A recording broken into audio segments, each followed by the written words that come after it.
लेकिन सत्ता में आज सबसे पहले हम उस खतरे की बात करेंगे जो फिर बहुत बड़े हादसे का सिग्नल दे रहा है, लेकिन कोई भी उसे सुनने के लिए तैयार नहीं है। इस सिग्नल का अलार्म बज रहा है देश की राजधानी दिल्ली से करीब 450 किलोमीटर दूर उत्तराखंड के केदारनाथ में, जहां से आई कुछ तस्वीरें बहुत ज्यादा परेशान करने वाली है।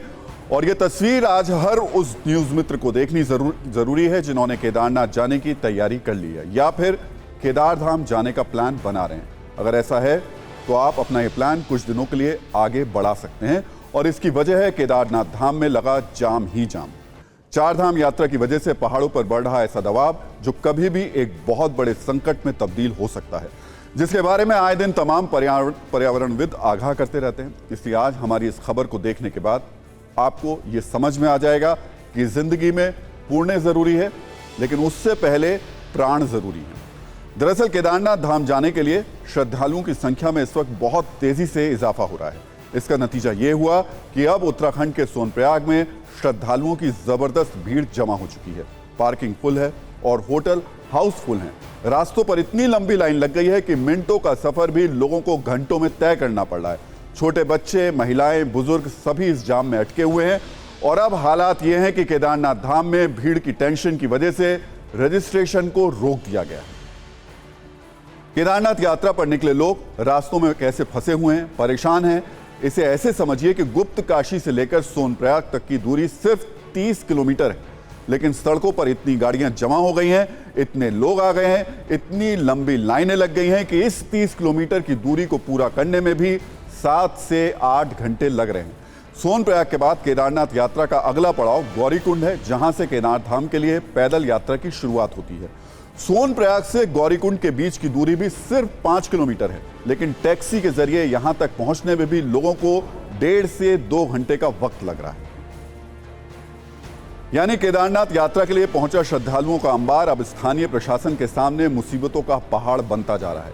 केदारधाम के द्वार 25 अप्रैल को खोले गए थे और तब से लेकर अब तक करीब 7 लाख भक्त केदारनाथ धाम के दर्शन कर चुके हैं। रोज करीब 20,000 श्रद्धालु केदारनाथ के दर्शन कर रहे हैं। और अब हालात ये हो गए हैं कि 24 घंटे में 22 घंटे श्रद्धालुओं को दर्शन कराए जा रहे हैं। 24 में से 22 घंटे, यानी आप समझ सकते हैं इस जनसैलाब की वजह से पहाड़ों के साथ साथ प्रशासन भी दबाव कितना ज्यादा महसूस कर रहा होगा।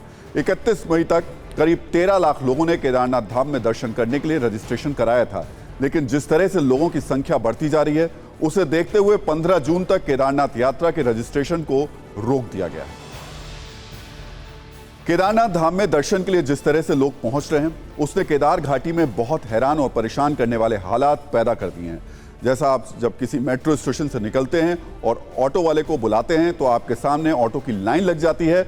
यही हाल इस वक्त केदारनाथ धाम में हेलीकॉप्टर्स को लेकर हो गया है, जो ऑटो की तरह चलाए जा रहे हैं। बस यहाँ फर्क इतना है कि लोगों को हेलीकॉप्टर के टिकट तक आसानी से नहीं मिल पा रहे हैं, क्योंकि सड़कों के साथ साथ हेलीकॉप्टर भी हाउसफुल हैं।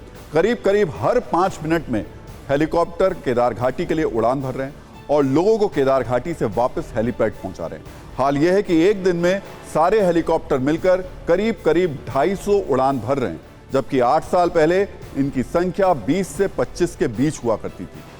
मौजूदा वक्त में करीब 12 या 13 हेलीकॉप्टर ऑपरेशनल हैं, इसलिए 250 के हिसाब से एक हेलीकॉप्टर औसतन 21 उड़ान दिन में भर रहा है। न्यूज मित्रों को बता दें कि मौजूदा वक्त में 9 कंपनियां ऐसी हैं जो केदारनाथ जाने के लिए हेलीकॉप्टर सर्विस मुहैया कराती हैं, जबकि 9 हेलीपैड ऐसे हैं जो ऑपरेशनल हैं।